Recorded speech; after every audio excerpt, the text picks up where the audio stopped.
Good morning. I will shortly be seeing His Majesty the King to offer my resignation as Prime Minister. To the country, I would like to say first and foremost, I am sorry. I have given this job my all, but you have sent a clear signal that the government of the United Kingdom must change, and yours is the only judgment that matters. I have heard your anger, your disappointment, and I take responsibility for this loss. To all the Conservative candidates and campaigners who worked tirelessly but without success, I am sorry that we could not deliver what your efforts deserved. It pains me to think how many good colleagues who contributed so much to their communities and our country will now no longer sit in the House of Commons. I thank them for their hard work and their service. Following this result, I will step down as party leader, not immediately, but once the formal arrangements for selecting my successor are in place. It is important that after 14 years in government, the Conservative Party rebuilds, but also that it takes up its crucial role in opposition professionally and effectively. When I first stood here as your Prime Minister, I told you the most important task I had was to return stability to our economy.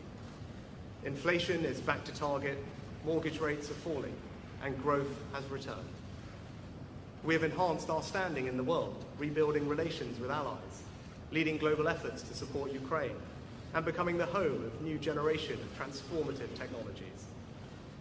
And our United Kingdom is stronger too, with the Windsor Framework, devolution restored in Northern Ireland, and our union strengthened.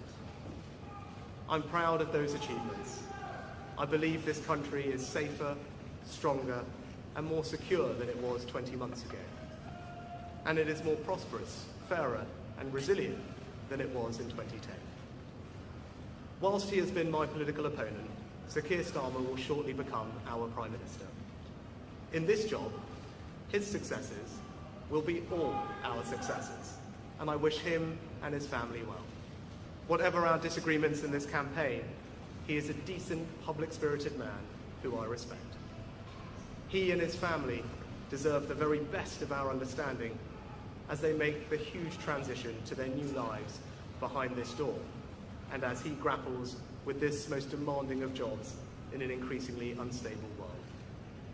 I'd like to thank my colleagues, my cabinet, the civil service, especially here in Downing Street, the team at Chequers, my staff, CCHQ, but most of all, I'd like to express my gratitude to my wife Akshata and our beautiful daughters.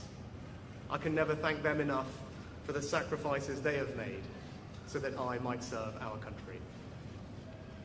One of the most remarkable things about Britain is just how unremarkable it is that 2 generations after my grandparents came here with little, I could become Prime Minister, and that I could watch my 2 young daughters light Diwali candles on the steps in Downing Street. We must hold true to that idea of who we are, that vision of kindness, decency, and tolerance that has always been the British way.